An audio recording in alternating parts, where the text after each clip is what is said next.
Well, hi kids, I'm Dave, and this is the Pennant Racing Channel and the Best Dual Sport Bike Channel.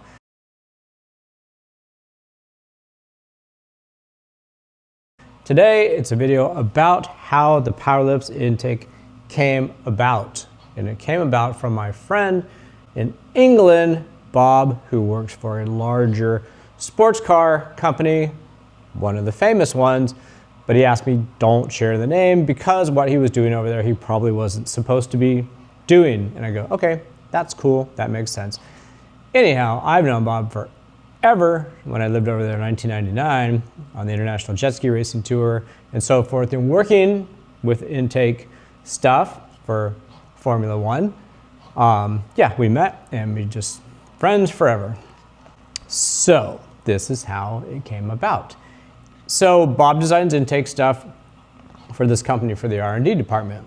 And a lot of the prototyping stuff, not for production, but stuff they test in the dyno room and test on the track and so forth, they do it all with the 3D printer. So that's his job. He 3D prints a lot of the stuff.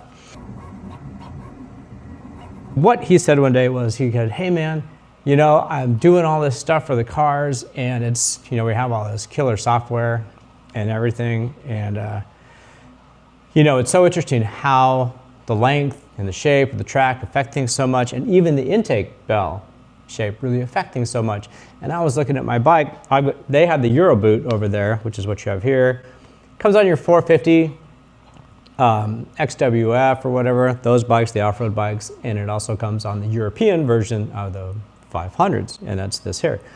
And I sold them for a while. They're kind of hard to get. Anyhow, he said, I started looking at my stuff and I measured it out and I thought I could do better with the intake bell shape for sure, depending on, you know, because of what we've learned at the race car department. Also, I took parameters from the bike, the 500, the 500 motor, and I plugged them into the software and it was too short. And I started thinking, you know, this is the same boot that they use on the 450 bike. All this stuff, this intake bell here, its length, that's designed for the 450, not the 500 with its different bore, stroke, camshaft profile, throttle body size, RPM range of which it makes power. So I punched in the numbers, I got some good numbers, and I sat down and I designed a new one and I printed it out, and lo and behold, the thing killed it. He said, you should try that on the American bikes. I said, yeah, I should actually.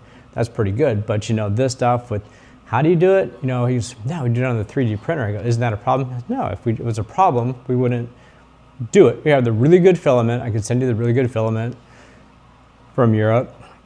The temperature in there, I mean, what's the most it's gonna get? 10 degrees more than the outside air temperature. There's nothing that warms it up, right? And then you have the air rushing through the whole thing, keeping it cool, but there's nothing to warm it up. So it's basically the same temperature as outside air. So unless you're riding around at 190 degrees Fahrenheit, you really don't have a problem to worry about. And you can heat these things up with a heat gun.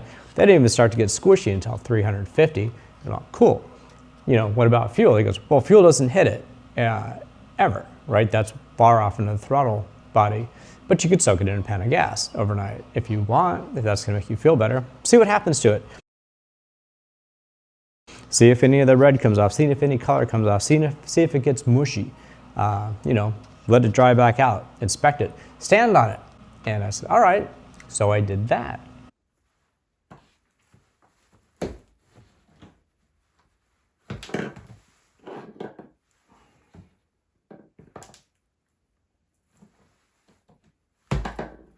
Okay. He sent me some specs and he sent me some filament and I designed one up, got to work, we got it narrowed down, and lo and behold, it worked just as well here. Now, it wasn't as big on their bike because their intake bell is shaped better than ours when the reeds come out of our stock intakes, but you saw, I mean, everybody's seen the dyno run on ultimately what it did when it was done. And here it is one more time.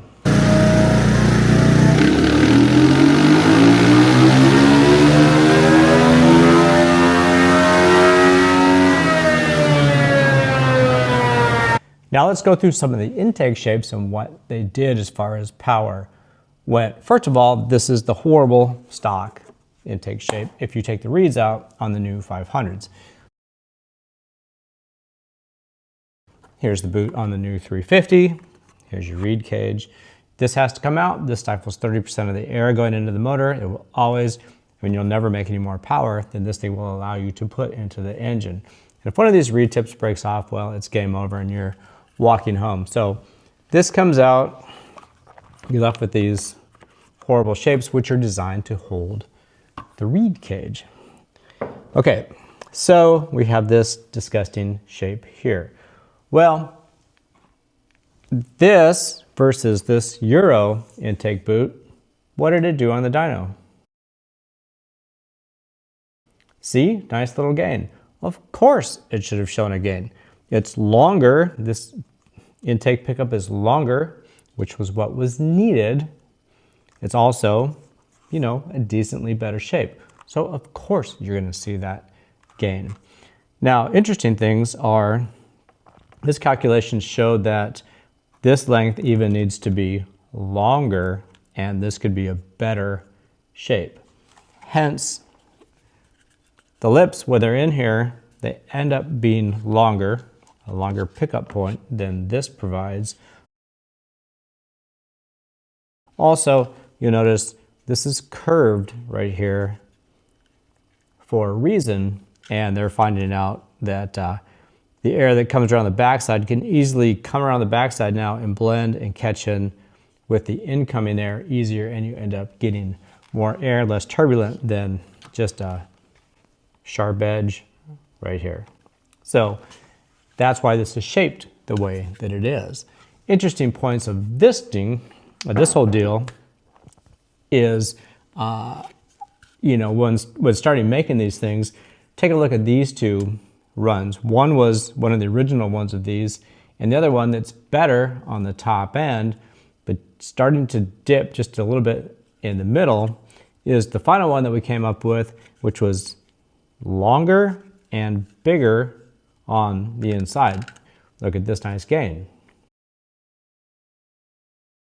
So that's pretty good.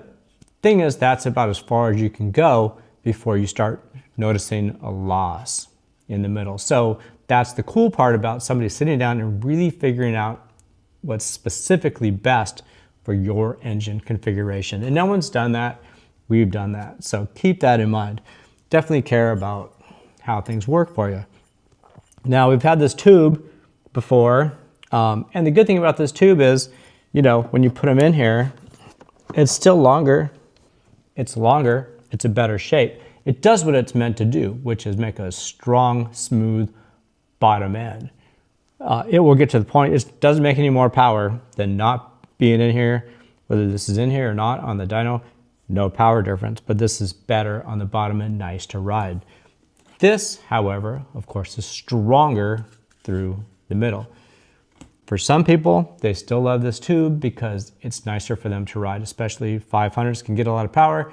Lower elevation, if you're at a lower elevation, you've done our power bundle kit. You just have to open up the exhaust. We'll do your ECU for you. You've got your big gains. If you're riding around in peak gravel kind of stuff, right? Arizona, California, some of those things, slipperier things. Well, you can have too much power in these things. If the wheel's spinning, it doesn't do you any good. So a lot of people, they dig this, dude. But if you take this out and the lips go in, I know, gross, but it helps them go in. And then it dries. You can see now that you have the absolute best shape possible. Known to man, proven on the dyno, fantastic when you ride.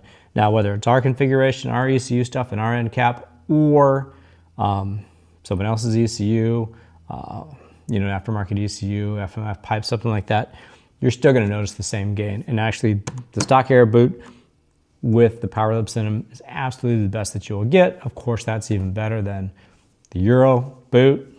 Take a look. You get it. It's the best you can get for 60 bucks. Well, thanks. I hope you have a fantastic day.